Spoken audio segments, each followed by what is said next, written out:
Sir, आपने अपने एक व्याख्यान में, विद्याभवन में दिए व्याख्यान में किताबों की संस्कृति शब्द का इस्तेमाल किया था। तो हम जरा इसको खोल के समझना चाहते हैं कि इसका अर्थ क्या है। इसके आशय को थोड़ा सा आप खोल के बताएं।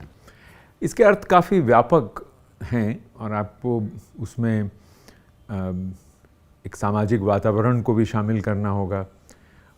स्कूल कैसे चलते हैं, स्कूल कितना स्थान देते हैं किताबों को, पढ़ने को, और बच्चों के जीवन में पढ़ने की आदत कितना स्थान पा सकी है।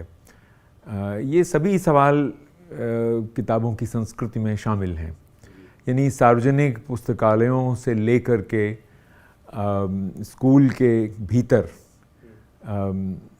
किताबें पढ़ने पर, शिक्षा पद्धति में पढ़ने के मूल्य पर अगर हम अपना ध्यान केंद्रित करें तो ये सारी चीज़ें उस संस्कृति का निर्माण करती हैं जिसमें फिर अलग से कहने की ज़रूरत नहीं रह जाती कि पढ़ना एक अच्छी आदत है। जैसे हमारे यहाँ आजकल आप सुनते हैं कि हर संस्था, कई गैर सरकारी संस्थाएं एक मुहिम की तरह इसको आगे बढ़ा रही हैं कि स्कूल में पढ़ने की संस्कृति नहीं है और कोशिश कर रही हैं कि किताबें फिर से लौटें स्कूलों में, या कि अध्यापक खुद पढ़ने के मामले में एक आदर्श पेश कर सकें। तो ये सारी चीज़ें दिखाती हैं कि हम एक ऐसी परिस्थिति से जूझ रहे हैं जिसमें पढ़ने की संस्कृति नहीं है। और राष्ट्रीय स्तर पे भी आप देखते हैं कि हर साल जब विश्व पुस्तक मेला लगता है दिल्ली में, तो ये इस तरह की बात की जाती है कि क्या वजह है कि साक्षरता इतनी बढ़ी है, शिक्षा इतनी फैली है, इसके बावजूद किताबों की बिक्री के मामले में हमारा देश दुनिया के और देशों से मुकाबला करने की स्थिति में नहीं है। हमारे यहाँ बहुत बड़े बड़े लेखक भी, जैसे हिंदी में ही लें जो एक बड़ी भाषा है, उसमें भी अगर कोई लेखक 2-3 हज़ार प्रतियाँ बिक जाता है तो मानी जाती है कि बहुत सफल चीज़ हो गई। बहुत जो हमारे नामी से नामी लेखक भी हैं, उनकी पुस्तकें भी 15-20 हज़ार पार करते करते क्लासिक मान ली जाती हैं। जब हम दूसरे देशों के बारे में सुनते हैं कि अंग्रेज़ी की फलां किताब वो है 1 लाख पार कर गई, या कोई किताब 5 लाख पार कर गई, तो हम लोग हिंदी में बड़े हैरान होते हैं। तो वो भी इसी संस्कृति का एक हिस्सा है। बच्चों के लिए आप पुस्तकालय की ज़रूरत को किस तरह से समझते हैं? देखिए, इसमें थोड़ा सा इतिहास भी हमें सोचना होगा कि आज जो बच्चे हैं उनको कौन पढ़ा रहा है। तो आप पाएंगे कि उनको पढ़ाने वाला अध्यापक जिस दौर में गुज़रा है, उच्चतर माध्यमिक कक्षाओं से या कॉलेज से पढ़ा है, उसके बाद बीएड से पढ़ा है, वो एक ऐसा दौर है, यानी कि पिछले 25-30 साल का दौर, जिसमें पुस्तकें पढ़ना, इन चीज़ों का महत्व घटता सा गया है। आज बहुत से कॉलेज हैं देश में जिनमें अब पुस्तकालय ही नहीं है, और शिक्षक अगर ऐसे कॉलेज से बीए तक या बीएससी तक पढ़ा है तो आप सोच सकते हैं कि उसने स्वयं पढ़ने की संस्कृति से सीधे सीधे कोई साक्षात्कार नहीं किया अपने जीवन में। बीएड कॉलेजों की स्थिति और भी ज़्यादा ख़राब है। तो ऐसी स्थिति में आप सोच सकते हैं कि ऐसे अध्यापक जिनका खुद किताब से या सामान्य तौर पर किताब पढ़ने से बहुत वास्ता नहीं रहा, वो हमारे बच्चों के सामने कोई ऐसी नज़ीर नहीं रख सकते हैं कि बच्चों को लगे कि हाँ सर इस समय पढ़ रहे हैं, अभी हम उनको डिस्टर्ब ना करें, या वो पढ़ते हुए स्कूल में दिखें या घर पे पढ़ते हुए दिखें। ये स्थिति आज नहीं है। तो जब आप बच्चों की बात करते हैं तो उसका एक बड़ा आशय ये होता है कि क्या हम बच्चों को आज एक ऐसे परिवेश में रख पा रहे हैं जिस परिवेश में पढ़ना एक सामान्य चीज़ माना जाता है, या जिस परिवेश में किताबें लोग इसलिए पढ़ते हैं कि उनको पढ़ना अच्छा लगता है, किसी खास उद्देश्य के लिए नहीं कि हमने परीक्षा के लिए 2 किताबें पढ़ ली। तो ये बच्चों से आशय आज एक ऐसी पीढ़ी से है जिसके सामने निश्चित रूप से किताबें, पुस्तकालय, इन चीज़ों का कोई एक अच्छा उदाहरण नहीं है, कम से कम हिंदी भाषी क्षेत्र में एक तरह का वीराना है पुस्तकालय के नाम पर या किताबों के नाम पर। और दूसरी तरफ जिसको आप कहते हैं पढ़ाई, उसका बोलबाला है। ये अभी हाल में मैंने एक किताब लिखी है, पढ़ना ज़रा सोचना, तो उसमें मैंने पढ़ना और पढ़ाई का अंतर समझाने की कोशिश की है कि पढ़ाई का दबाव इतना ज़्यादा है और पढ़ना लगभग गायब हो गया है। पढ़ाई से आशय है किसी ख़ास उद्देश्य के लिए पढ़ना, और वो ख़ास उद्देश्य अब आप जानते ही हैं कि या तो परीक्षा है और या फिर ये प्रतियोगी परीक्षाएं हैं, उनके लिए पढ़ना, जिसके लिए तमाम कोचिंग इंस्टीट्यूट्स पूरे देश में छा गई हैं। तो उस किस्म की पढ़ाई तो बहुत हो रही है और उसका एक पूरा आप कह सकते हैं कि सिलसिला भी है, उसकी पूरी परंपरा रही है। हमारी भाषा में ही जैसे ऐसे मुहावरे हैं कि मेहनत करो तो ज़रूर ज़िंदगी में कुछ बनोगे। तो अब मेहनत से क्या आशय है? शिक्षा में मेहनत का हमारे यहाँ एक ही अर्थ है कि एक ही किताब को बार बार पढ़ो और इतना पढ़ लो कि जब परीक्षा हो तो उसमें सीधे सीधे बता सको कि उस किताब में क्या लिखा था। तो ये पढ़ने से बिल्कुल अलग चीज़ है। पढ़ने का मतलब होता है कि आपको किताबों के संपर्क में रहना अच्छा लगता है, आप किताबें ढूंढ ढूंढ के पढ़ते हैं या आपको मज़ा आता है। तो ये वो संस्कार है जो अगर बचपन में ही दिया जाए तब जीवन भर चलता है, बाद में इसको शुरू कर पाना कठिन होता है। और यही एक बड़ी चुनौती भी है शिक्षा के सामने कि ऐसे अध्यापक जो स्वयं अपने बचपन में या अपनी शिक्षा के दौरान स्थायी पाठक नहीं बन सके, आज हमारे सामने ये चुनौती है कि हम ऐसे शिक्षक को कैसे पढ़ने की संस्कृति का प्रवर्तक बना लें। हिस्सा तो एक चीज़ है, उसको प्रवर्तक बनना होगा कि वो आगे बढ़े, तब जाके वो बच्चों के सामने कोई उदाहरण पेश करेगा। तो ये सारे जुड़े हुए मसले हैं एक तरह से। अगर मान लीजिए थोड़ी देर के लिए हम समझना चाहें कि ऐसे बच्चे जिनको कि अपने बचपन में पुस्तकालय नहीं मिला है या किताबों का उनके साथ उनको किताबों का संसर्ग नहीं मिला, अच्छी किताबों का, तो हम उनको कैसे एक बढ़ती हुई पीढ़ी के तौर पर देखेंगे? देखिए, ये इसको एक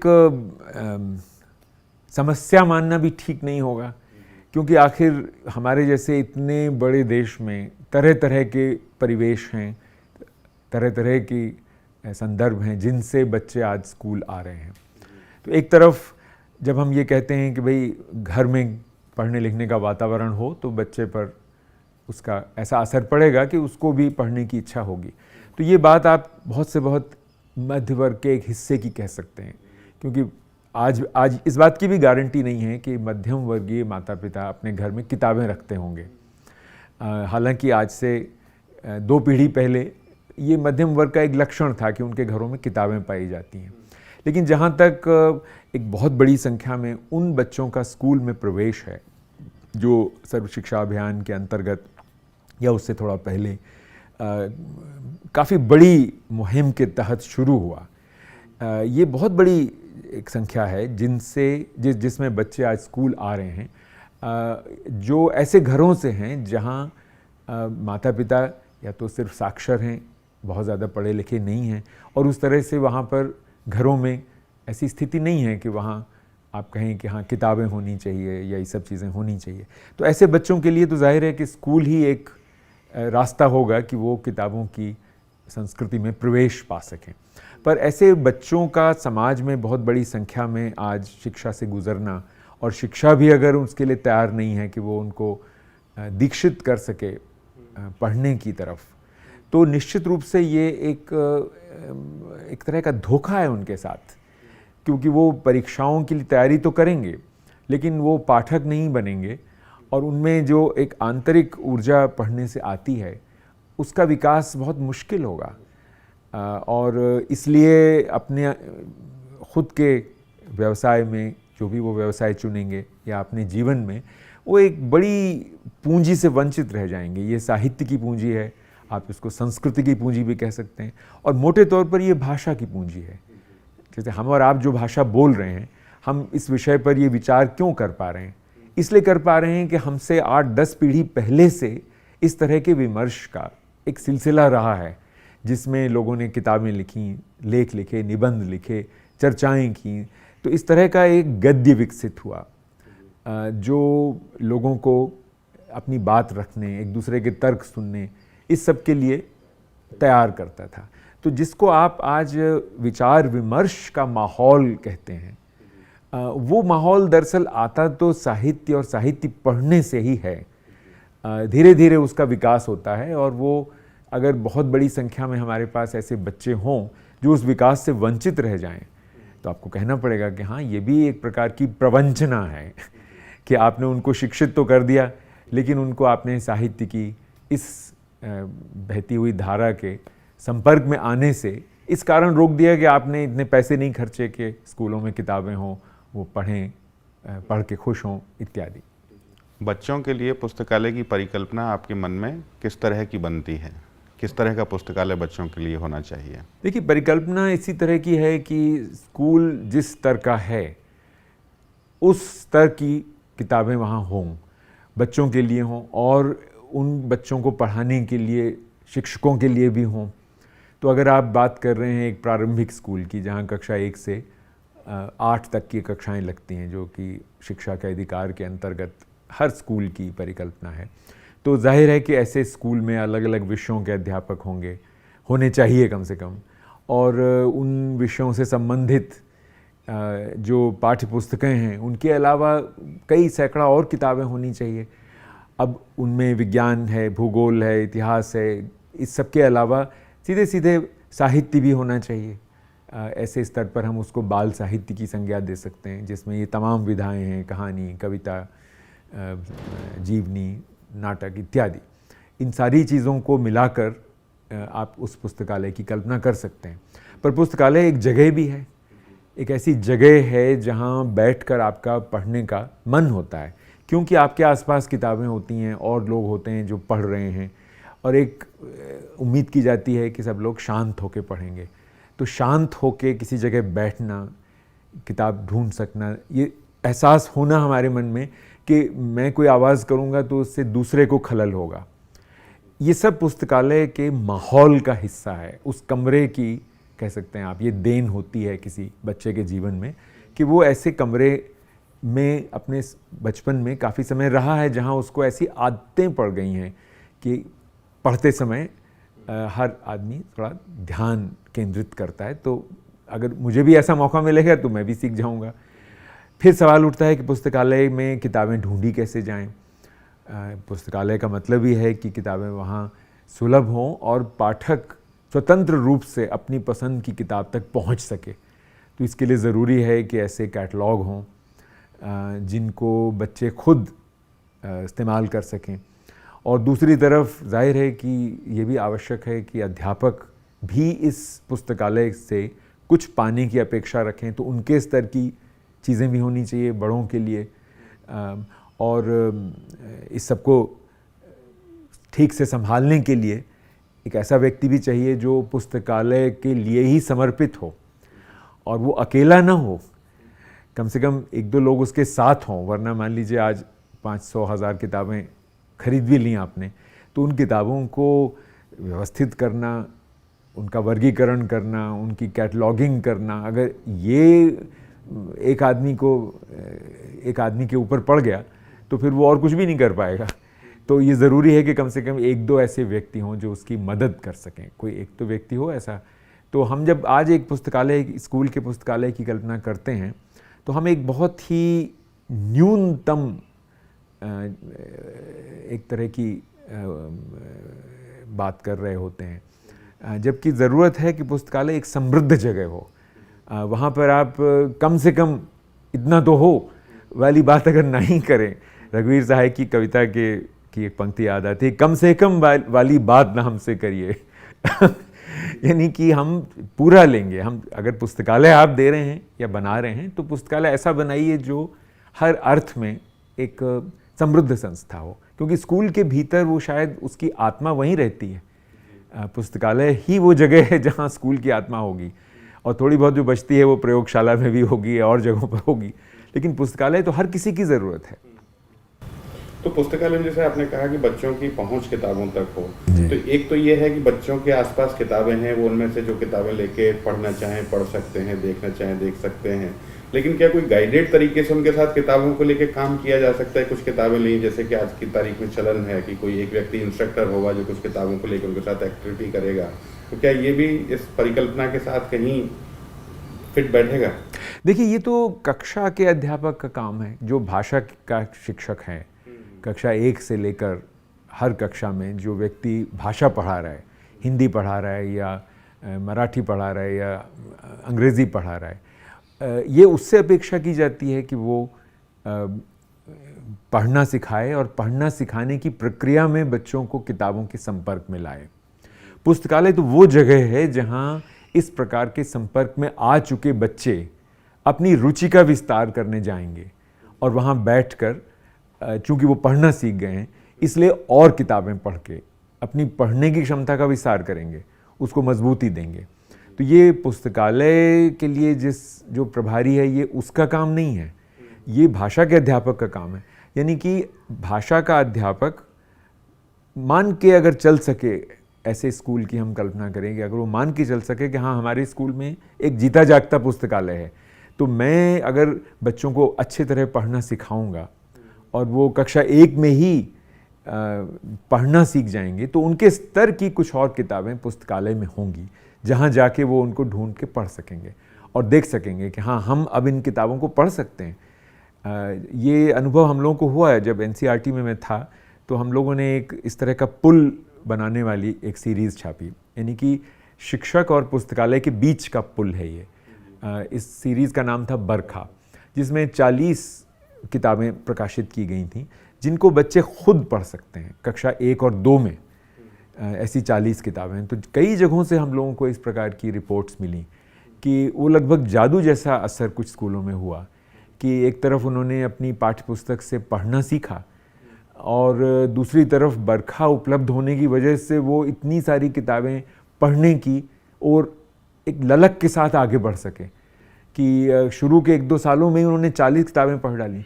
बहुत से गाँवों में ये एक तरह की खबर थी कि हमारे बच्चे इतनी किताबें पढ़ रहे हैं।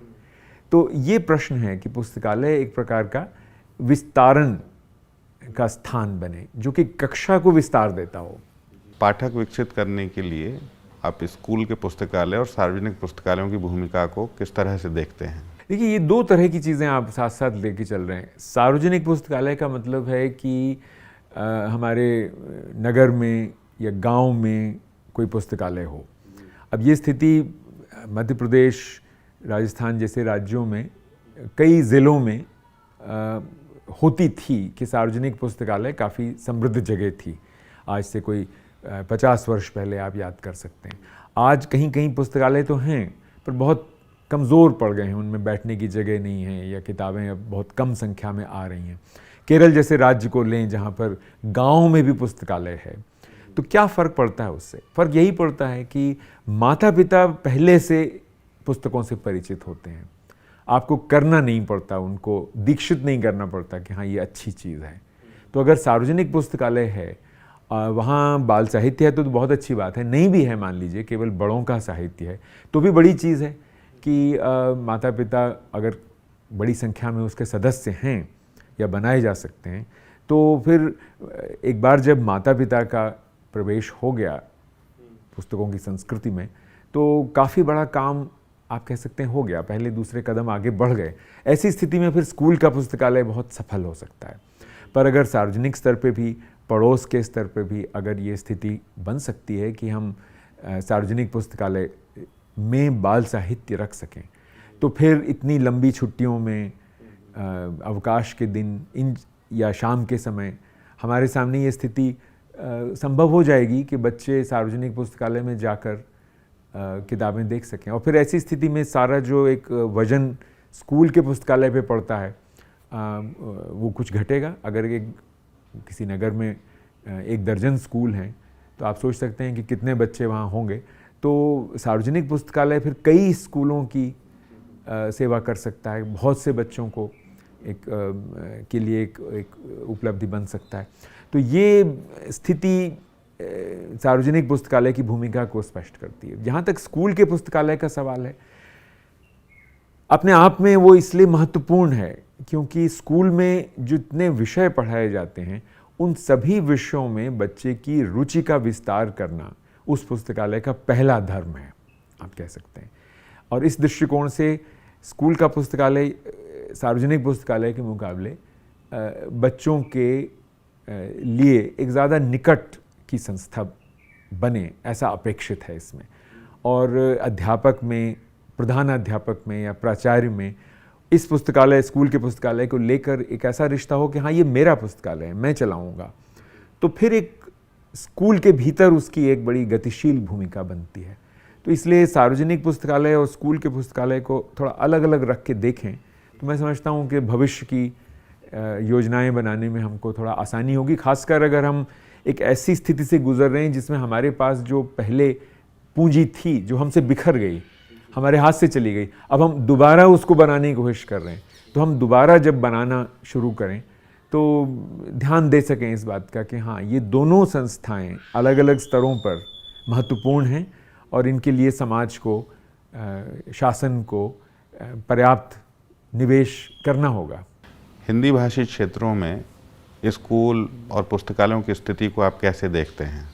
जाहिर है कि एक तो इतिहास बोध हमारे पास बहुत ज़्यादा नहीं है। हम लोग मानते हैं कि आज़ादी के बाद से ऐसी ही स्थिति चली आ रही है, जबकि ऐसा है नहीं।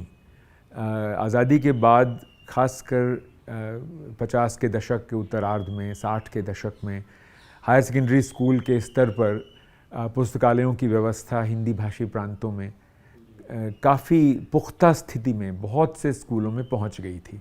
सार्वजनिक पुस्तकालयों की बात मैं आपसे कर ही चुका हूं, खासकर ज़िला स्तर के पुस्तकालयों की। गांव में स्थिति ख़राब थी, इसमें शक नहीं है, लेकिन वहाँ भी जहाँ जहाँ उच्चतर माध्यमिक स्तर के स्कूल 60 के दशक तक आते आते खुलने लगे तो उनमें माना जाता था कि पुस्तकालय चलाने वाले की एक पोस्ट होगी और पुस्तकालय के लिए भी एक बड़े आकार का कमरा होगा। ये स्थिति 70 का दशक गुज़रते गुज़रते बिगड़ने लगी और 80 के दशक में आते आते निवेश इतना घटने लगा कि बच्चों की संख्या बढ़ने के बावजूद पुस्तकालय जैसी चीज़ या कि विज्ञान के लिए प्रयोगशाला जैसी चीज़ एक प्रकार की लग्जरी बन गई और बहुत से स्कूल इनके बिना चलने लगे। और आज तो स्थिति ये है कि बहुत बड़ी तादाद में ऐसे स्कूल हैं हिंदी भाषी क्षेत्रों में जहाँ विज्ञान की प्रयोगशालाएं सरकारी स्कूलों की हम बात करें तो नहीं हैं, बल्कि बहुत से प्राइवेट स्कूलों में भी ऐसी प्रयोगशालाएं नहीं हैं। और यही इससे ज़्यादा बदतर स्थिति पुस्तकालयों की है। प्रयोगशाला तो फिर भी चूँकि अब विज्ञान का इतना ज़्यादा बोलबाला है तो मान लिया जाता है कि कुछ न कुछ तो बुनियादी उपकरण होने ही चाहिए, लेकिन पुस्तकालय को लेकर इस प्रकार की भावना अब बिरलों में ही पाई जाती है। और जहाँ तक जो एक पूरी एक समानांतर व्यवस्था बन गई है कोचिंग इंस्टीट्यूट्स की, ऐसा कोचिंग इंस्टीट्यूट बिरला ही है जो पुस्तकालय चलाता हो या जहाँ प्रयोगशाला भी हो, भले ही वो लोग विज्ञान का प्रशिक्षण देते हैं इत्यादि। तो हिंदी भाषी क्षेत्रों में अगर खरी खरी बात की जाए तो स्थिति आज बहुत दयनीय है और पुस्तकालय का पूरा प्रश्न भारी कोताही और उपेक्षा का विषय है। बल्कि आज हम इस स्थिति में हैं कि हम ये कहने के भी हकदार नहीं हैं कि हमारे बच्चे पढ़ते नहीं हैं। किस मुंह से हम ये कहें जब हमने उनको पढ़ने की दिशा में दीक्षित करने के लिए निवेश ही करना बंद कर दिया है। उनके सामने हम ऐसा कोई उदाहरण नहीं रख पा रहे हैं अध्यापक का या अध्यापक के सामने प्रशिक्षक का या प्रिंसिपल का, जिससे उसको लगे कि हाँ पढ़ना भी महत्वपूर्ण है। तो ऐसे बच्चों को आप कैसे दोष दे सकते हैं? शिक्षा विज्ञान का सिद्धांत ही है कि बच्चों को दोष देने से पहले आत्मनिरीक्षण कर लेना चाहिए कि क्या आपने पूरा प्रयास कर लिया था। तो हम ऐसी स्थिति में नहीं हैं। तो इसलिए हिंदी भाषी क्षेत्रों में तो वास्तव में ये जो पूरा क्षेत्र है जिसकी आज हम आप चर्चा कर रहे हैं बैठ के, ये भारी एक बीहड़ है एक प्रकार का। कितने ही स्कूलों में मैं जाता हूँ जहाँ पुस्तकालय की बात करते ही लोगों को लगता है कि ये कहीं और किसी ग्रह से आए हैं। यहाँ तक कि अब विश्वविद्यालयों में, कॉलेजों में भी पुस्तकालय की बात करना अचानक लोगों को बहुत एक तरह से डिस्टर्ब कर देता है कि हम ऐसी चीज़ कैसे दिखाएं जो अब वर्षों से ताले में पड़ी हुई है। और स्कूलों में तो जो भी पुराने पुस्तकालय या किताबें थीं उन पर ताला होना एक बड़ी आम चीज़ है। 80 के दशक में ऑपरेशन ब्लैक बोर्ड में या इधर सर्व शिक्षा अभियान में बहुत से स्कूलों को बहुत सी किताबें दी गईं, पर उन किताबों के रख रखाव की व्यवस्था ऐसी नहीं थी कि वो स्थायी रह सकें, और स्टाफ की भी बहुत कमी हुई। इसलिए किताबों के एक तरह से आप कह लीजिए बड़े उपेक्षित से संग्रहालय स्कूलों में दिखते हैं, जहाँ हाँ वो कहते हैं कि इस अलमारी में हमारी किताबें हुआ करती थीं, या फटी पुरानी कुछ किताबें पड़ी हैं, भले ही वो 2-3 साल के अंदर आई हैं। और इससे भी ऊपर तब दुख होता है जब अध्यापक कह देते हैं, हाँ बच्चे फाड़ देते हैं किताबों को, जैसे कोई ये बड़ी अनहोनी या एक अनोखी सी बात है, और हमसे ये अपेक्षा नहीं की जाती कि हम बच्चे को आराम से बैठ के किताब छूना पढ़ना सिखाएं, और अगर फट भी जाए तो फिर हम उसको जोड़ना भी सिखा दें। और अगर बिल्कुल ही कोई किताब बहुत से बच्चों के द्वारा पढ़ी जाने के बाद बहुत ज़्यादा घायल हो चुकी है तो हम उसकी जगह एक नई किताब खरीद सकें। इन सब चीज़ों को मान लिया गया है कि ये संभव नहीं है, और इसलिए हम बच्चों को किताबों से दूर ही रखें तो अच्छा है। तो बहुत से स्कूलों में आपको स्थिति मिलती है कि आपकी अगर आप कोई स्कूल देखने आ रहे हैं तो ख़ास आपके लिए वो अलमारी खोली जाती है, बच्चों को नहीं दिखाई जाती, जिससे वो कहीं उनको नुकसान ना पहुंचा दें। तो बड़ी विसंगति की, और कुछ बात तो बड़ा आप कह सकते हैं कि हाँ दुख की या मजाक की स्थितियां उत्पन्न हो गई हैं। हिंदी भाषी प्रदेशों के अलावा अन्य प्रदेश, उदाहरण के लिए केरल और पश्चिमी बंगाल में पढ़ने लिखने की संस्कृति को आप कैसे देखते हैं? हर प्रदेश कुछ अलग है। भारत के बारे में ये पहला हमारे मन में विचार होना चाहिए। जहाँ तक दक्षिण के राज्यों का सवाल है, वो निश्चित रूप से बहुत आगे और बहुत अलग तरह से चल रहे हैं। जैसे केरल में अब काफ़ी समय हो चुका जब सरकार की ओर से एक कायदे से चलने वाला इंस्टीट्यूट ऑफ चिल्ड्रंस लिटरेचर स्थापित किया गया था त्रिवेंद्रम में, और जहाँ बहुत बड़ा पुस्तकालय था, और जो अपनी तरफ से इस काम के लिए ज़िम्मेदार था कि वो प्रदेश भर के डाइटों में, प्रदेश भर के स्कूलों में किताबों का प्रचार प्रसार कर सके, और वो एक काफ़ी पुख्ता संस्था है, आज भी है। केरल की बात इसलिए भी थोड़ा सा अटपटी लगती है करना, क्योंकि केरल में 1920 के दशक से गांव में पुस्तकालय का चलन हुआ, और एक तरह की सामाजिक राजनीतिक परिवर्तन की प्रक्रिया के तहत पुस्तकालयों का वहाँ पर इस्तेमाल हुआ। तो गांव के पुस्तकालय वहाँ आज भी नज़र आते हैं। जब साक्षरता कार्यक्रम ज़ोरों पे था 90 के दशक में, काफ़ी आगे बढ़ चुका था, उस समय उन पुस्तकालयों की और भी ज़्यादा स्थिति सुधर गई थी। जहाँ तक तमिलनाडु, कर्नाटक जैसे राज्यों का सवाल है, महाराष्ट्र के बहुत से हिस्सों का सवाल है, तो ऐसे राज्यों में भी पढ़ने की संस्कृति का वैसा एक अभाव नहीं दिखता जो कि इस समय हम उत्तर भारत में देख रहे हैं। उत्तर प्रदेश खासकर, बिहार, काफ़ी हद तक मध्य प्रदेश, राजस्थान, इन राज्यों में, हरियाणा इत्यादि में। आपने बंगाल की चर्चा की। बंगाल में स्कूली पुस्तकालय, खासकर सरकारी स्कूल में, बहुत अच्छी हालत में नहीं है, लेकिन बंगाल में पढ़ने की संस्कृति समाज में है, इतनी ज़्यादा है कि ये जो त्यौहार आते हैं, जिस सारे देश में दशहरा आता है, उस समय बंगाल में दुर्गा पूजा की तैयारियां होती हैं। किताबें उस समय लाखों की तादाद में बिकती हैं। कलकत्ता शहर जाके आप अगर देखें तो आप आश्चर्य में पड़ जाते हैं कि किताबों का भी त्यौहार में स्थान है। और वैसे भी कलकत्ते में स्थिति यही है कि पूरी सड़क पुरानी किताबों के लिए, नई किताबों के लिए, जहाँ पटरी पर किताबें भरी पड़ी हैं, तो आपको वहाँ की मेट्रो में, बसों में लोग पढ़ते हुए, बस के इंतज़ार करते हुए पढ़ते हुए दिख जाएंगे। तो पारिवारिक संस्कृति में किताबों का प्रवेश बंगाल में बहुत पहले हो चुका था, और इस कारण से बच्चों तक किताबों का पहुंचना संभव हो सका था। और कई ऐसी पत्रिकाएं जो अब एक विरासत बन चुकी हैं, जैसे कि सत्यजीत राय के परिवार में चलने वाली संदेश पत्रिका अपने आप में एक बड़ी उत्कृष्ट मिसाल थी बाल साहित्य की। तो बंगाल की स्थिति थोड़ा सा इसलिए भिन्न आप कह सकते हैं। हिंदी प्रदेशों की बात करें तो जैसा मैंने आपसे पहले कहा कि हमारे पास एक स्थिति थी जिसको हम संभाल नहीं पाए। ये स्थिति बाल साहित्य में भी थी और बच्चों के लिए स्कूल के पुस्तकालयों में भी थी। ये ठीक है कि साक्षरता की दर कम थी, बच्चों की प्रवेश दर कम थी और हायर सेकेंडरी तक पहुंचने वाले बच्चों का कुल प्रतिशत भी कम था। लेकिन जो भी स्कूल थे हिंदी भाषी प्रदेशों में, आज से अगर 70 साल पहले लें, तो साहित्य से अपरिचय उन स्कूलों में नहीं था। 1930 के दशक से अगर आप शुरू करें, बल्कि और भी पहले से लें, तो बाल सखा, बालक, वानर जैसी पत्रिकाओं की पहुंच स्कूलों के जरिए भी और परिवारों के जरिए भी उभरते हुए मध्य वर्ग में काफ़ी दूर तक हो चुकी थी।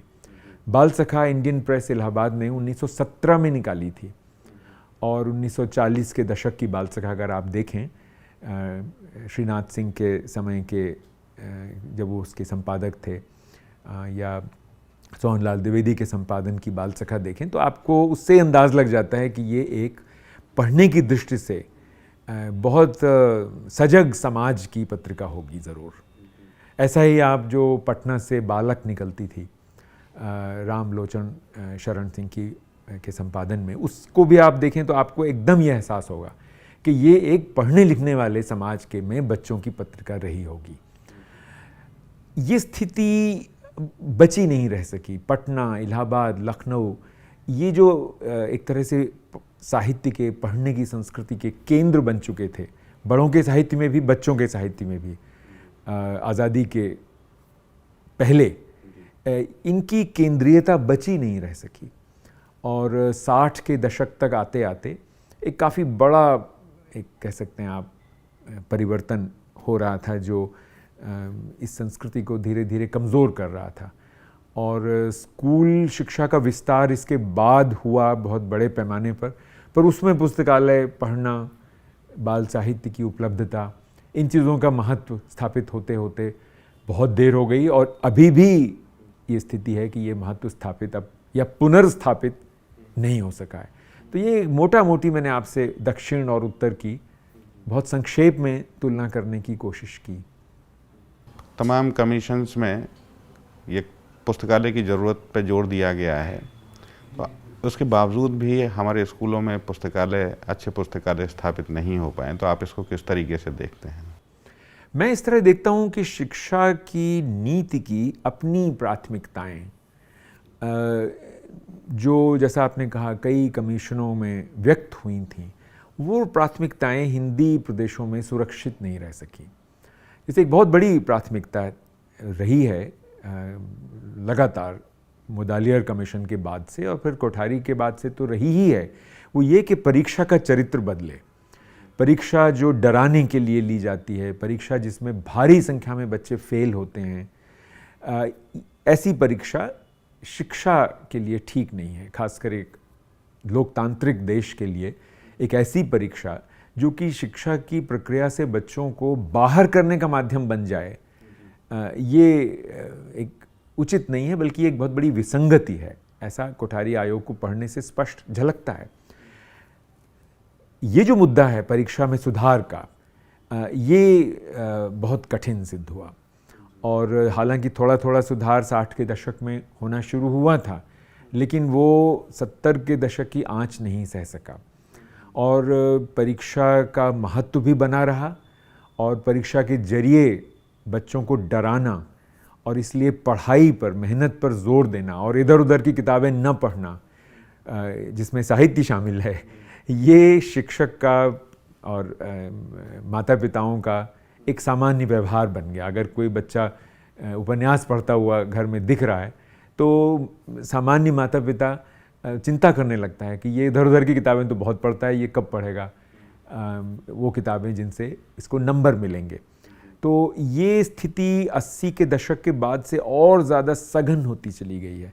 इसको आप शिक्षा में अलग से भी नहीं देख सकते, क्योंकि यही वो दौर है जिसमें बेरोज़गारी का डर, बेरोज़गारी बढ़ रही है, इसलिए अपने जीवन में मेरा क्या होगा वाला डर ये माता पिताओं में भी बढ़ा है, बच्चों में तो बढ़ा ही है। और इसलिए पूरा ये जो परीक्षा केंद्रित तंत्र था ये और भी ज़्यादा मजबूत हो गया है।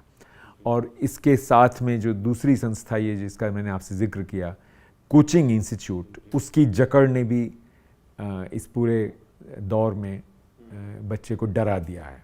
तो ऐसी स्थिति में पढ़ना, जो कि एक सहज आनंद का स्रोत है, जो हमारी रुचियों का विस्तार करता है, लेकिन जो फुर्सत की मांग करता है, जो मानसिक शांति की मांग करता है, वो आज बचपन में, किशोरावस्था में भी बड़ी दुर्लभ हो गई है।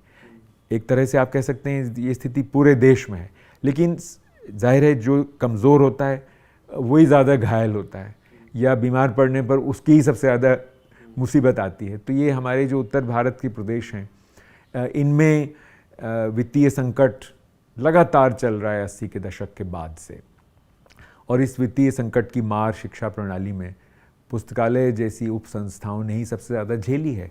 तो इसलिए ये स्थिति जो आज उत्पन्न हो गई है, इसमें परीक्षा फिर से लौटी है बहुत बड़े एक बल के रूप में। अब इसमें थोड़ा सा विचलन तब हुआ जब शिक्षा के अधिकार का कानून पारित हुआ, और उसमें ये स्पष्ट लिखा हुआ था कि 8वीं कक्षा तक या 8वीं कक्षा पूरी होने तक कोई वार्षिक परीक्षा किसी बोर्ड के द्वारा नहीं ली जा सकती, यानी कि वो निषिद्ध हो गई। अब ये एक बहुत बड़ी घटना थी, और कोई आश्चर्य नहीं है कि इस कानून के पास होने के 6-7 साल के भीतर ही इस वाले अनुच्छेद को लेकर त्राही त्राही मच गई कि अगर ऐसा होगा तो फिर बच्चे पढ़ना ही छोड़ देंगे, या अध्यापक क्या करें। बहुत से अध्यापकों ने, दिल्ली सरकार ने तो बाकायदे सबसे पहले शिकायत करना शुरू किया कि परीक्षा का डर हट जाने से अध्यापक और बच्चों का पूरा ध्यान ही कमज़ोर पड़ गया है। और देखा देखी बहुत से और राज्य कहने लगे कि नहीं, ये जो शिक्षा के अधिकार कानून में ये जो बात लिखी हुई है ये ठीक नहीं है और इसको बदला जाना चाहिए। तो देखिए कि 8 साल के भीतर, यानी 2009 में ये कानून पास हुआ, 10 में लागू हुआ, और 2019 में पहला इसमें ये परिवर्तन हो गया कि अब राज्यों को ये छूट दे दी गई है कि वो चाहें तो कक्षा 5 और उसके बाद वार्षिक परीक्षा 8वीं तक ले सकते हैं। हालांकि ये अभी भी इसका जो विकल्प सुझाया था इस कानून ने, गनीमत है उसको हटाया नहीं गया है, जो है कि एक कॉम्प्रिहेंसिव कंटिन्यूअस इवैल्यूएशन CCE, यानी कि सतत मूल्यांकन की पद्धति जो परीक्षा का स्थान ले लेगी, उसको हटाया नहीं गया है, लेकिन साथ में ये परीक्षा का भूत फिर से लौटाने की एक तरह से खिड़की खोल दी गई है, और कई राज्यों ने तुरंत इस खिड़की का उपयोग भी कर लिया है। तो इससे आप समझ सकते हैं कि ये शिक्षा व्यवस्था के भीतर एक ऐसी परंपरा रही है जो कि पढ़ने की संस्कृति से मेल नहीं खाती, जिसका तार्किक अंतर्विरोध है बच्चों के लिए एक सहज ढंग से बचपन को जी सकने से, उसका अंतर्विरोध है। ऐसे कई मसलों पर प्रोफेसर यशपाल की अध्यक्षता वाली समिति ने 1993 में इस तरह की चर्चा की थी, और बहुत से अच्छे सुझाव भी इसको लेकर दिए थे कि अगर आप सीखने की बात कर रहे हैं तो दरअसल आप समझने की बात कर रहे हैं, और समझने की बात मांग करती है कि फुर्सत से समझा जा सके। एक बड़े वैज्ञानिक या बड़े इंजीनियर, बड़े डॉक्टर को आप अगर कोई समस्या दें तो वो तुरंत इसका हल ले दे, ये संभव नहीं है। वो सोचता है, वो भी सोचता है, भले ही वो कितना बड़ा विशेषज्ञ है।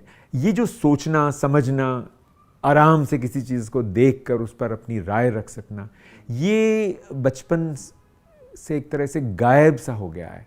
हम बच्चों को आज ये सिखा रहे हैं कि एकदम तुरंत जवाब देना, ये एक स्मार्ट बच्चा होने की निशानी है।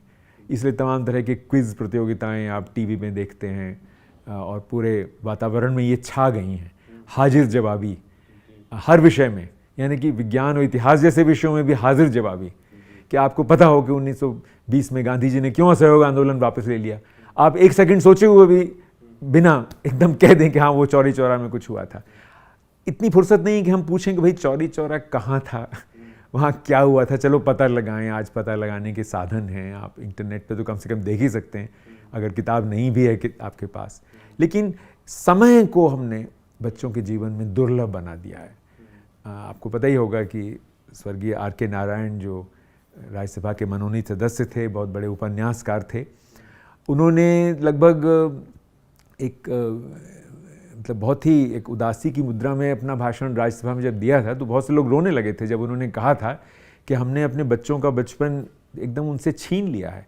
वो अब बिल्कुल रात दिन एक तरह के पागलपन के शिकार हो गए हैं कि वो सुबह से रात तक स्कूल की तैयारी करने में लगे रहते हैं, परीक्षा की तैयारी करने में लगे रहते हैं। तो वो स्थिति आज से उन्होंने कोई 30 साल पहले चित्रित की थी और ये 30 साल उस स्थिति को और सघन बनाते रहे हैं। हालांकि इसका प्रतिरोध भी हुआ है, ये ध्यान रखिए। राष्ट्रीय पाठचर्या की रूपरेखा 2005 एक तरह का प्रतिरोध थी जिसमें प्रोफेसर यशपाल की अध्यक्षता में ये आवाज़ उठी थी कि अगर हम चाहते हैं कि बच्चे शिक्षा का पूरा लाभ उठाएं तो उनके जीवन में समय, उनके जीवन में किताबें, उनके जीवन में फुर्सत, ये सब चीज़ें होनी चाहिए और परीक्षा का स्वरूप हर हालत में बदलना चाहिए।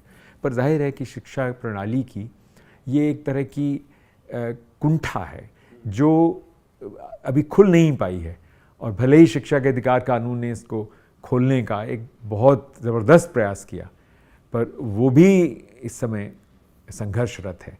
और जाहिर है आने वाले दशक दिखाएंगे कि किस हद तक शिक्षा अपनी इस विसंगति को दूर कर पाती है जिससे बाकी जो चीज़ें जिन पर उसको फोकस करना चाहिए या बाकी जो चीज़ें जैसे पढ़ना है जिनका रास्ता उसको खोलना चाहिए, कम से कम उनके रास्ते में नहीं आना चाहिए, वो आगे बढ़ सकें। ये शिक्षा में परिवर्तन की मांग करता है। शिक्षा में बाल साहित्य की स्थिति को आप कैसे देखते हैं? एक लोकतांत्रिक समाज तभी चल सकता है जब उसमें हर व्यक्ति के पास सोचने समझने के साधन हो, सोचने समझने की आदत हो, सोचने समझने का समय हो। ये तमाम चीज़ें एक तरह से लोकतंत्र के उद्देश्य हैं। शिक्षा तो एक साधन है इनको पाने का और उस संदर्भ में हम कह सकते हैं कि ये प्रश्न उठता है कि फिर साहित्य की उसमें क्या भूमिका बनती, जो आपने सवाल उठाया। बहुत उचित सवाल है ये, क्योंकि हमें लगता है कि साहित्य शब्द में ही ये इसका उत्तर निहित है। मतलब साहित्य क्या है? ये सहित शब्द से बना हुआ शब्द है जो हमें जोड़ता है। जैसे हम कहते हैं ना कि भाई आप उसके सहित ये काम करिए, तो इसका आशय ही है, सहित से मतलब ही होता है कि हम किसी चीज़ को साथ ले सकें। तो साहित्य का काम ही है कि हमें वो दूसरों से जोड़ता है। हम एक कहानी पढ़ते हैं जिसमें किसी आदमी के साथ कुछ ऐसा हुआ जो मेरे जीवन में कभी नहीं हुआ, तो इससे जीवन को लेकर मेरे अनुभव का विस्तार होता है। मुझे खुद जुआ खेलने की ज़रूरत नहीं है, इसलिए क्योंकि मैंने महाभारत संक्षेप में ही हो तो भी पढ़ लिया है। मुझे पता लग गया है कि महाभारत की शुरुआत कैसे हुई थी। तो मेरे अनुभव का विस्तार उस सभा से हो जाता है जब उस सभा के बारे में पढ़ता हूँ जहाँ पांडव विवश थे कौरवों के सामने। प्राचीन समय की बात है ये। आज के समय में जब दुनिया बहुत विस्तृत है, दुनिया का इतना ज़्यादा एक जटिल तरह का समाज बन चुका है जिसमें हमें नहीं पता कि हमारे पड़ोस में रहने वाला कैसा जीवन जीता है। तो ऐसे समय में तो साहित्य की भूमिका और भी गंभीर हो जाती है कि हम किसी किताब को पढ़ के जान पाते हैं कि वो व्यक्ति जो मुझसे बिल्कुल भिन्न जीवन जीता है उसको कैसा लगता है, सुबह कैसा लगता है, शाम को कैसा लगता है। ये अगर मैं किताब ना पढ़ूँ या उसकी कहानी ना पढ़ूँ तो मुझे अपने अनुभवों से नहीं पता लग सकता, क्योंकि मेरा जीवन अपने ही अनुभवों में घिरा हुआ है। एक व्यक्ति जो सुबह से शाम तक अपनी पसंद का काम करता है या जिसमें उसकी नौकरी है वो करता है, तो उसको कैसे मालूम चलेगा कि किसी और के साथ क्या बीत रही है। मैं जब नौकर की कमीज़ पढ़ता हूँ तो मुझे पता लगता है कि एक ऑफिस में निचले स्तर पर काम करने वाला क्लर्क अपना पारिवारिक जीवन कैसे जीता है। और ये पता लगता है एक सूचना के तौर पे नहीं, एक विस्तार से पता लगता है। जब आप नौकर की कमीज़ जैसा उपन्यास पढ़ते हैं तो दैनिक जीवन का अंदाज लगता है कि ऑफिसों में क्या होता है, घर पे क्या होता है। बाल साहित्य की स्थिति ठीक यही है कि हम उसके जरिए अपने अनुभव का ऐसी ऐसी दिशाओं में विस्तार कर लेते हैं जिन दिशाओं में हमारे अपने कदम कभी नहीं पड़े। आप या तो आप पंचतंत्र की कोई कहानी ले लें, या आप शंकर की महागिरी ले लें, दोनों से ही आप इस बात के उदाहरण ढूंढ सकते हैं कि जैसे अब 4 दोस्तों की कहानी है, हिरण, कौवा, कछुआ और चूहे की। उस कहानी में हिरण फंस गया है और ये बाकी 3 दोस्त इतने ज़्यादा दुखी हैं कि इसका क्या किया जाए, क्योंकि थोड़ी देर में शिकारी आएगा, उसको ले जाएगा। तो ये जो एक अनुभव है, अगर आप इसको 8-9 साल की उम्र में आपको ये कहानी पढ़ने को मिलती है, तो इसके जरिए आप समझ पाते हैं कि जब हमारा कोई दोस्त मुसीबत में होता है तो हमें कैसा लगता है, या अगर मैं मुसीबत में फंस जाऊं तो कोई ऐसा दोस्त है क्या जो इस तरह से मेरे लिए चिंता करेगा। इसी तरह से जब आप शंकर की महागिरी जैसी किताब पढ़ते हैं तो एक एहसास होता है कि हाँ, चिंता करना, किसी दूसरे अपने से कमज़ोर की चिंता करना, ये कोई मनुष्य का ही स्वभाव नहीं है। उस हाथी ने भी इतनी मार खाई, इतनी हिंसा सही महावत की, इसलिए क्योंकि वो एक छोटी बिल्ली को बचाना चाहता था। तो हम प्रकृति के बारे में या इन भावनाओं के बारे में ज़्यादा एक तरह से झंकृत महसूस करते हैं जब हम छुटपन में ऐसी कोई रचना पढ़ते हैं। तो साहित्य का क्षेत्र बहुत विस्तृत है, ये तो कोई कहने की बात ही नहीं है, क्योंकि साहित्य में मनुष्य की सारी भावनाएं, उसकी सारी चिंताएं, उसके सारे अरमान, उसके सारे सुख किसी या सारे दुख किसी न किसी रूप में प्रतिबिंबित होते हैं। और बाल साहित्य में भी हम इसी तरह की विविधता विश्व बाल साहित्य में देख सकते हैं। इसलिए बाल साहित्य का बच्चों के जीवन में प्रवेश एक बड़ी महत्वपूर्ण चीज़ है, जो कि शिक्षा के और ख़ासकर लोकतंत्र में शिक्षा के उद्देश्यों को पूरा करने में बहुत मददगार होती हैं। और बाल साहित्य के जरिए जीवन भर साहित्य पढ़ते रहने का रास्ता तो खुलता ही है। अगर बचपन में आपकी रुचि किताबों में हो गई तो आप फिर किशोरावस्था तक आते आते किताबें ढूंढने लगेंगे। तो ये जो पूरा प्रश्न है, ये इस बात से भी जुड़ा हुआ है कि क्या हमारे पास बचपन की हर अवस्था के लिए पर्याप्त किताबें हैं कि नहीं हैं। क्योंकि बड़ा ज़रूरी है कि अगर आप बचपन में पढ़ना लिखना आज हर बच्चे का अधिकार मान के उसको पढ़ना सिखा रहे हैं, लेकिन अगर वो 10-15 साल का होते होते ऐसी स्थिति में पहुंचता है जहां वो पढ़ना चाहता है पर किताबें नहीं हैं, तो वो आदत ख़त्म हो जाएगी। और फिर जब वो वयस्क होगा तो आप उससे फिर ये बहुत ज़्यादा आशा नहीं कर सकते कि वो किताबों के लिए भटकेगा या ढूंढ के पढ़ेगा।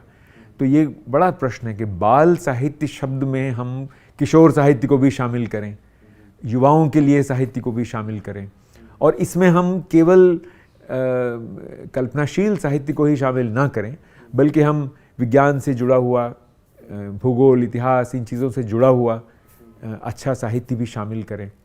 यानी ज्ञान राशि के संचित कोश का नाम साहित्य है, जो परिभाषा महावीर प्रसाद द्विवेदी ने दी थी 20वीं शताब्दी के शुरू में, वो काफ़ी विस्तृत परिभाषा है और उसको साथ में लेकर ही चलना चाहिए कि किसी विषय पर आराम से लिखी गई, कल्पनाशील ढंग से लिखी गई कोई भी किताब साहित्य हो सकती है।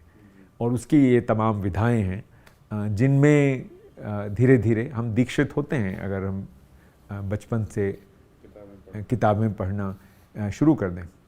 किताबों की संस्कृति हमारे आसपास, हमारे समाज में दिखाई नहीं देती है, तो इसको विकसित करने के लिए क्या क्या किया जा सकता है? कोई एक इसका उत्तर नहीं है। देखिए, ये एक ऐसी बात है जिसके आप कहेंगे कि कई आयाम हैं। एक तरफ वो परिवर्तन हैं जो कि शिक्षा व्यवस्था के भीतर होने चाहिए, जिनकी चर्चा हम काफ़ी समय से कर रहे हैं आपके साथ, कि शिक्षा के भीतर परीक्षा का डर घटे और स्कूलों में पुस्तकालय हों, फुर्सत इतनी हो बच्चों के जीवन में कि बच्चे बग़ैर किसी की टोका टाकी के डर के किताब खुद लेके उसमें मशगूल हो जाएं, घर ले जाएं, पढ़ सकें, ये तमाम स्थितियाँ हों। ये तो एक आयाम है कि स्कूली शिक्षा का सुधार हो। दूसरी तरफ किताबों की उपलब्धता, इसका दूसरा आयाम है। किताबें बहुत बड़ी संख्या में छपती हैं, हिंदी में भी छपती हैं, पर मिलती नहीं हैं आसानी से। अभी हम जिस शहर में बैठ के बात कर रहे हैं उसमें अगर आप अचानक कहें कि मुझे वो निर्मल वर्मा का वे दिन चाहिए, तो जाहिर है आप अमेज़ॉन या किसी ऐसी संस्था को फ़ोन करेंगे या उसको मैसेज भेजेंगे, वो फिर किताब कहीं से लद के यहाँ पहुँचेगी 2-3 दिन में। तो हमारे हिंदी भाषी क्षेत्र के अधिकांश ज़िला स्तरीय नगरों में भी किताब खरीदना संभव नहीं है आज। मतलब भोपाल, जयपुर, बनारस, लखनऊ, ऐसे पटना जैसे कुछ शहर छोड़ दें तो बाकी शहरों में किताबों की उपलब्धता बहुत सीमित है। और ये स्थिति अगर नगरों की है तो आप सोच सकते हैं कि गाँव की क्या होगी। ये सही है कि संचार क्रांति का एक असर ये पड़ा है कि हम कोई भी किताब कहीं भी पा सकते हैं, लेकिन उसके लिए भी उसके बारे में जानकारी होना ज़रूरी है। तो उपलब्धता का बड़ा प्रश्न है। पुस्तकालयों का एक जरिया है जिनसे किताबें उपलब्ध होती हैं, और किताबों की उपलब्धता में फिर पुस्तकालयों में किताबों का आना काफ़ी बड़े निवेश की मांग करता है, तो वो भी एक प्रश्न है। और बाकी ये जितने चीज़ें हैं कि समय समय पर हम ऐसी स्थितियों से गुजरें, पुस्तकों की प्रदर्शनियाँ, पुस्तकों के मेले या पुस्तकों की चर्चा के अवसर हमको मिलें, तो उससे समाज में एक पूरा माहौल बनता है कि हाँ, किताबों का भी महत्व है। अब ये इतना बड़ा एक यंत्र है टीवी, जो कि घर घर में पहुंच चुका है। अब आप सुबह से शाम तक एक दिन 24 घंटे हमारे कहने से टीवी देखिए, उसके बाद आप भले सो जाइएगा। पूरे 24 घंटों में बताइएगा कि कितनी देर किसी किताब की चर्चा हुई, किसी चैनल को ले लीजिए। तो मेरा ख्याल है कि अधिकांश चैनलों पर शायद आप 1 मिनट भी किसी किताब का उल्लेख नहीं पाएंगे। तो जाहिर है कि ये एक ऐसा माध्यम है जिसने किताब से बिल्कुल एक सौतेला रिश्ता बना लिया है। अखबारों को देखें, बहुत से अखबारों ने अब पुस्तक चर्चा का कॉलम ही बंद कर दिया है। तो पूरे जो मीडिया है उसकी भी बहुत बड़ी भूमिका है, उसमें भी किताबों के लिए जगह होनी चाहिए। तो आपने जो पूछा कि क्या क्या करें, तो बहुत सी चीज़ें हैं करने के लिए जिनसे किताबों की बहाली हमारे जीवन में होगी, और जो किताबों को लेकर जो एक वीराना छा गया है वो घटेगा। किताबों के मूल्य का भी सवाल इसीलिए खड़ा हो गया है कि अब किताबें इतनी कम बिकती हैं कि इसलिए उनके मूल्य बहुत ज़्यादा होते हैं। अब जो किताब मान लीजिए 400-600 कॉपी ही छपनी है, तो प्रकाशक उसका बहुत कम मूल्य नहीं रख सकता। मूल्य तभी कम होता है जब कोई किताब 2-4 हज़ार से ज़्यादा संख्या में छप सके, और या फिर सरकारी प्रकाशन हैं जो उसको सस्ता बना पाते हैं क्योंकि उनके पास सब्सिडी होती है। पर अगर हमारे समाज में जहाँ 50-60 करोड़ लोग रहते हैं हिंदी भाषी समाज में, उसमें अगर किताबें कल्पना कीजिए कि 2-3 लाख की बिक्री सामान्य हो जाए, तो जाहिर है किताबों का मूल्य एकदम घट जाएगा और वो हमारी पहुंच में आ जाएंगी। आज तो स्थिति ये है कि आप बहुत सी चीज़ें किताब से कम मूल्य पर खरीद सकते हैं, उसका आनंद उठा सकते हैं, लेकिन किताब खरीदते हुए आपको लगता है कि ये बहुत महंगी है। हालांकि वो एक मानसिकता भी है कि हम किताब में 300 रुपये खर्चते हुए बहुत परेशान महसूस करते हैं, और 300 रुपये किसी जगह पर खाने के लिए या कुछ पहनने के लिए खर्चते हुए हमें कुछ महसूस नहीं होता। तो वो सारी मिली जुली स्थितियां हैं, पर ये सारी चीज़ें ऐसी हैं जिनसे किताबों की संस्कृति के पुनर्निर्माण का रास्ता प्रशस्त हो सकता है। शिक्षक अपने स्कूल में पढ़ने लिखने की संस्कृति को विकसित करने के लिए क्या कर सकते हैं? देखिए, पहले तो शिक्षक को स्वयं ही एक पाठक बनना होगा और सोचना होगा कि मैं अब शिक्षक बन गया हूँ, तो मुझे अपने आप में कुछ परिवर्तन करना होगा कि मैं भी पढ़ता हुआ दिखूँ, मैं नई किताबों के संपर्क में रहूँ, बाल साहित्य की परख भी मुझ में कुछ हो कि मैं अगर कोई ग्रांट है मेरे पास तो मैं ऐसी किताबें खरीदूँ जो कि किसी कसौटी पर बेहतर हैं दूसरों से। इस समय सरकारी स्कूलों में तो ये स्थिति है कि सरकार की समितियां किताब खरीद लेती हैं, चुनती हैं और फिर भिजवा देती हैं। कल्पना हमें ऐसे समय की करनी चाहिए जब शिक्षक की, प्रधानाध्यापक की भूमिका ये होगी कि वो खुद पैसा लेके बाज़ार में जा सके और किताबें ढूंढ सके अपने लिए। तो इसके लिए ज़रूरी है कि पहला कदम शिक्षक स्वयं किताबों के संपर्क में आए, संपर्क में रहना सीखे, आदत डाले कि वो लगातार पढ़े और ऐसी पत्रिकाओं को लगातार पढ़ सके जिनमें किताबों की जानकारियाँ रहती हैं। इसके बाद ये सवाल शुरू होता है कि वो शिक्षण में ऐसा क्या करे।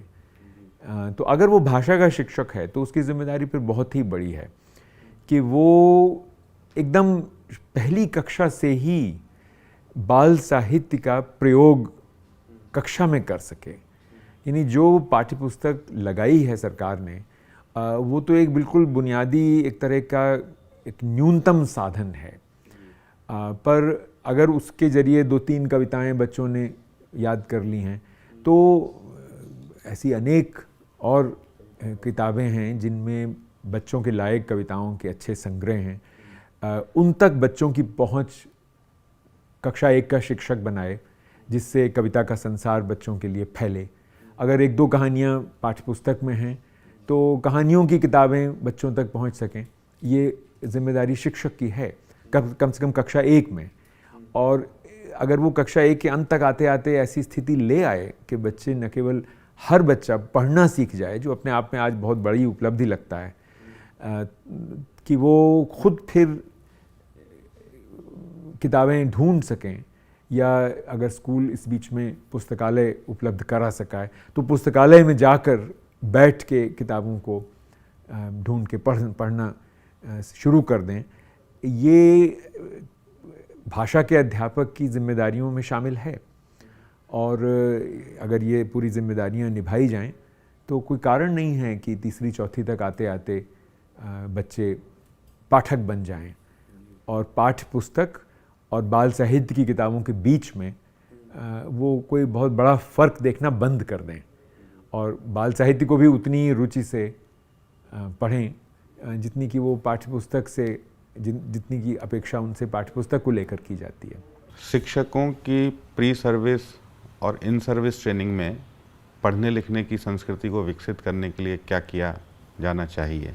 कि अब जो नए पाठ्यक्रम आए हैं शिक्षक प्रशिक्षण के लिए, बीएड के लिए, डीएड के लिए, बीएलएड के लिए, उन सभी में ये व्यवस्था है कि पढ़ने को लेकर, पढ़ना क्या है उस प्रक्रिया का विश्लेषण करना, उसको लेकर एक समझ विकसित करना, ये सब इस प्री सर्विस प्रशिक्षण में शामिल हो।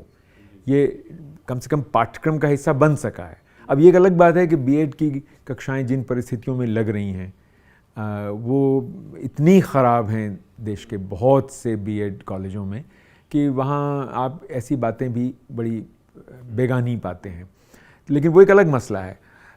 इन सर्विस ट्रेनिंग का भी आपने जिक्र किया, तो उसका भी यही मसला है कि हम इन सर्विस में उम्मीद करते हैं कि वो चीज़ें जो प्री सर्विस में महत्वपूर्ण मानी गई थीं वो एक तरह से ताज़ा की जा सकें। कुछ वर्ष बाद जब शिक्षक जाते हैं ऐसे काम के लिए तो वो ताज़ा हो जाएं उनके लिए, यही उम्मीद की जाती है।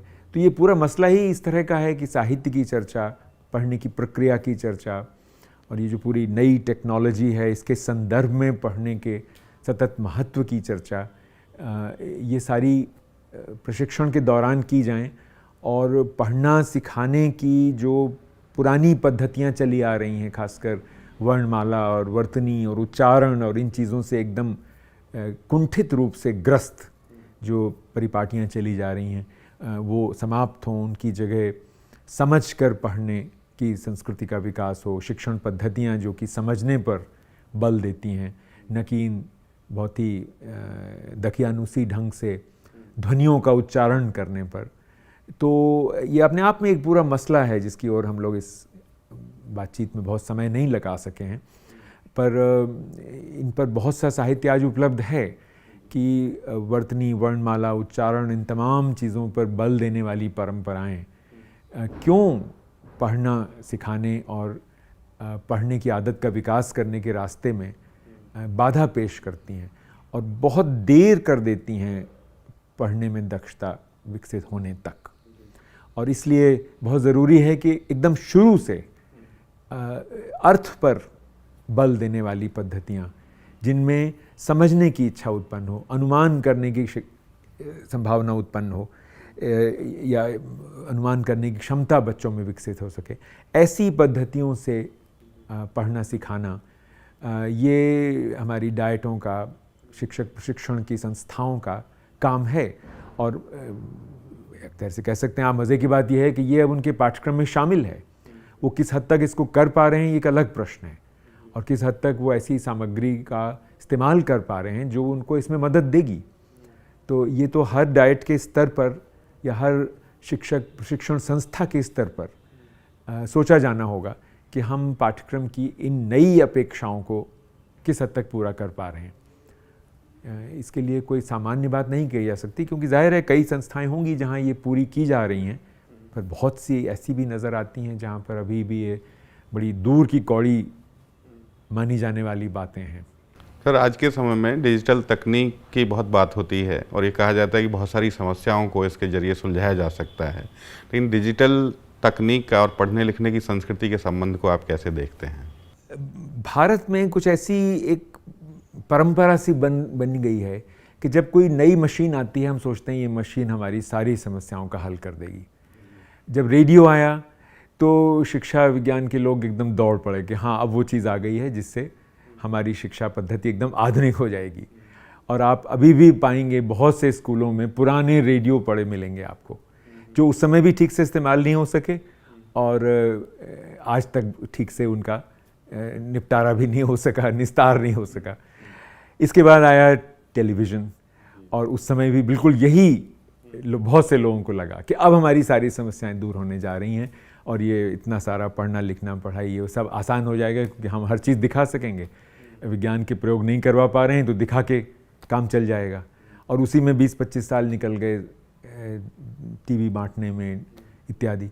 स्वर्गीय विजया मुले इस क्षेत्र की एक बहुत बड़ी विशेषज्ञ थी जिनके साथ मैंने भी कुछ समय काम किया, और वो एजुकेशनल टेक्नोलॉजी का जो राष्ट्रीय फोकस समूह था उसकी अध्यक्ष थी।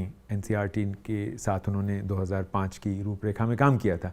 तो उनके प्रसिद्ध ये शब्द मुझे हमेशा याद रहते हैं कि हमने स्कूलों को टेक्नोलॉजी के कब्रिस्तान बना दिया है। आप हर युग की टेक्नोलॉजी किसी स्कूल के स्टोर रूम में ढूंढ सकते हैं कि ये 50 के दशक में आई होगी, ये 60 के दशक में आई होगी, ये फिर अब आई होगी। वही स्थिति आज हमारी इस डिजिटल टेक्नोलॉजी की है। हर 2-3 साल में नई चीज़ें आ रही हैं। पिछली चीज़ों का क्या होता है, करोड़ों रुपए खर्च के वो पहुंचती हैं, जब तक वो पहुंचती हैं उनका इस्तेमाल शुरू होता है तब तक कुछ नया आ जाता है। तो ये प्रश्न देखिए ज़्यादा बड़ा है, एक समाज दर्शन से जुड़ा हुआ है कि हम ये समझें कि जो मनुष्य की बुनियादी चिंताएं हैं या हमारे समाज में शिक्षा के उद्देश्य हैं, ये अंततः हमारी सूझबूझ से ही प्राप्त किए जा सकते हैं। मशीनें योगदान कर सकती हैं, पर मशीन खुद उसको हल कर दे ये तो संभव नहीं है। ये हर टेक्नोलॉजी को लेकर हमें लगता रहा है और हमें इस भावना से उबरना चाहिए। आज जो टेक्नोलॉजी सामने आई है, डिजिटल टेक्नोलॉजी, वो लगता है कि वो तो महाबली है, वो रेडियो टीवी सबसे ऊपर है, उसमें सब कुछ है, अब हमें कुछ करना ही नहीं है, हम बटन दबाते जाएं अपने आप चीज़ें होती जाएंगी। और इसको लेकर एक तरह का पूरा एक जादुई अंधविश्वास बड़े पैमाने पर समाज में फैल गया है और स्कूलों में तो फैल ही गया है, बल्कि फैलाया गया है और अध्यापक को भी उसके एक तरह से वश में, उसका वशीकरण एक तरह से हो गया है, आप कह सकते हैं। तो ये समस्या का हल नहीं, तो समस्या को और भी ज़्यादा मजबूत बना रही है, क्योंकि जिस टेक्नोलॉजी की हम आज इस समय बात कर रहे हैं ये मनुष्य के इतिहास में अभी बहुत नई है। ये किस तरह प्रभावित करेगी हमारे संबंधों को, हमारी मानसिक चेतना को, बच्चों के जीवन में इसका क्या स्थान बनेगा, काफ़ी समय लगेगा इन चीज़ों को समझने में। अभी ये शोध के स्तर पे भी ठीक से नहीं समझी गई चीज़ें हैं। अभी हाल में एक बहुत बड़ी एक न्यूरो साइंटिस्ट हैं, उनकी पुस्तक आई है, मरियन वुल्फ उनका नाम है, इस विषय पर, और उन्होंने पिछले 16 साल इस अध्ययन में बिता दिए हैं कि जो कागज़ पे छपी हुई किताब है उसको पढ़ना और जो स्क्रीन पर हम किताब देख रहे हैं उसको पढ़ना, क्या इन दोनों पढ़ने में अंतर है। और उन्होंने पाया है कि बड़ा भारी अंतर है। और जिस तरह से वो कागज़ पर छपी हुई किताब की सामग्री या उससे प्राप्त अर्थ अनेक अनुभवों और अन्य किताबों से जुड़ता है, उसके बराबर के सबूत उनको इस दूसरी डिजिटल रीडिंग में नहीं मिले। ऐसे ही OECD जो कि सारी दुनिया में काम करने वाली संस्था है यूरोप की, उन्होंने भी इस पर एक समिति नियुक्त की थी और उसकी रिपोर्ट भी यही कहती है कि आप डिजिटल रीडिंग और बाकी रीडिंग को समकक्ष नहीं मान सकते। और इस कारण हम देखते हैं कि जो पश्चिम के हमसे ज़्यादा शिक्षा में निवेश करने वाले देश हैं, वो डिजिटल रीडिंग या डिजिटल सामग्री के आने के बाद पुस्तकालय की उपेक्षा नहीं कर रहे हैं, बल्कि पुस्तकालयों को उतना ही पहले से भी ज़्यादा बल दिया जा रहा है उनके स्कूलों, उनके विश्वविद्यालयों में, जितना कि पहले दिया जाता था उससे भी ज़्यादा बल दिया जा रहा है, क्योंकि ऐसा लग रहा है कि ऐसा ना हो कि बच्चों की रुचि असली पढ़ने में कम हो जाए, क्योंकि बाकी जो यंत्र हैं ये बड़े आकर्षक हैं, उनको अपने आप लुभाते हैं, उसमें रुचि की ज़रूरत नहीं होती है, बचपन से ही अपने आप उनमें रुचि पैदा हो जाती है। तो उस तरह की प्रवंचना से वो एक तरह से सुरक्षित हैं, क्योंकि वो इन चीज़ों के संपर्क में बहुत समय से हैं और इतना ज़्यादा वो एकदम इसके जादू में नहीं आते हैं जितना हम आ जाते हैं, क्योंकि हमें आदत है कि हमारा भाई अगर गुजारा कोई यंत्र कर दे तो हम क्यों फिर अध्यापकों पर इतना खर्चा करें, हम क्यों पुस्तकालयों पर इतना खर्चा करें। तो हमें इस प्रलोभन से बचना होगा कि हम अच्छी लाइब्रेरियां अपने स्कूलों कॉलेजों में बनाएं। इसका कोई विकल्प नहीं है। हम ये सोचें कि ई किताबें हमको असली किताबें छापने, वितरित करने, उनको पढ़ने की स्थितियां बनाने से एक तरह से बचा लेगी, तो इससे बड़ी गलत बात या मूर्खता कुछ हो नहीं सकती, क्योंकि कोई भी टेक्नोलॉजी अंततः मनुष्य की कल्पनाशीलता पर निर्भर होती है, उसका उपयोग उसी पर निर्भर होता है। अगर आप किसी टेक्नोलॉजी में कूड़ा डालेंगे तो कूड़ा ही निकलेगा, ये तो है नहीं कि टेक्नोलॉजी उसको सुधार देगी। तो हम किस तरह के सवाल पूछते हैं, हमारे बच्चे किस तरह के सवालों पर विचार करते हैं कक्षा में, ये तो अध्यापक की सूझबूझ और उसके प्रयत्न पर ही निर्भर होगा। और ये निर्भर होगा उन किताबों पर जिनको पढ़ के अध्यापक उस विषय को समझाए, कि वो किस तरह के सवाल कक्षा में उठा पाता है, बच्चे किस तरह की किताबें पढ़ के क्या क्या नया सोच पाते हैं जो कि अध्यापक के सामने वो एक चुनौती के रूप में पेश करते हैं। तो इस सब में अगर हो सकता है कुछ सवाल ऐसे भी हों जो बच्चे ढूंढ लें इंटरनेट पर, एक आयु के बाद ये बहुत संभव है कि 12-13 साल के बच्चे अपने सवालों के क्षेत्र में वृद्धि कर सकें, लेकिन ये निर्भर तभी है जब बचपन से उनको एक ज़्यादा परिपक्व वातावरण मिले, जो कि एक पुस्तकालय के बिना संभव नहीं है।